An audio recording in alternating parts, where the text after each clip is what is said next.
বিসমিল্লাহির রহমানির রহিম। মহান আল্লাহ পাক রব্বুল আলামিন তার পবিত্র কোরআনে পাক নাজিল করেছেন।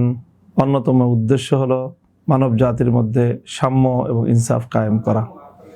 অত্যন্ত দুঃখ এবং পরিতাপের বিষয় হলো সাম্প্রতিক বাংলাদেশে নারী বিষয়ক সংস্কার কমিশন যেটা গঠিত হয়েছে নারীদের জন্য একটি সুন্দর প্রস্তাবনা জাতীয় ঐক্যমত্য কমিশনে উপস্থাপন করার জন্য, কিন্তু দুর্ভাগ্যজনকভাবে এই কমিশন তার এমন একটি প্রস্তাবনা উপস্থাপন করেছে যেখানে ইসলামের পারিবারিক আইন এবং উত্তরাধিকার আইনকে নারীদের মধ্যে বৈষম্য সৃষ্টির কারণ হিসেবে আখ্যায়িত করা হয়েছে।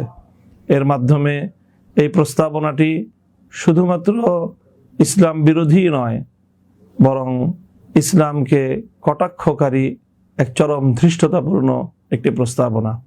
এই জন্য হেফাজতে ইসলাম বাংলাদেশ স্পষ্ট দাবি তুলেছে এই প্রস্তাবনা বাতিল করতে হবে। শুধু প্রস্তাবনাই নয়, বরং এহেন ধৃষ্টতাপূর্ণ কটাক্ষপূর্ণ প্রস্তাবনা যারা বাংলাদেশের মতো একটি ধর্মপ্রাণ মুসলমানদের দেশে করতে পারে, সেই কুখ্যাত কুলাঙ্গার নারী কমিশনকে বাতিল করতে হবে।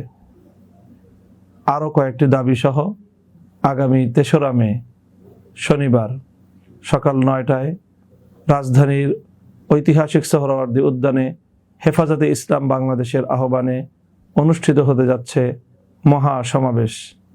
সেই মহাসমাবেশে আমরা থাকছি। আপনাদের সকলকেও ইমানি দাবি পূরণে এই মহাসমাবেশে যোগদান করার জন্য উদাত্ত আহ্বান জানাচ্ছি। আসসালামু আলাইকুম ওয়া রাহমাতুল্লাহ।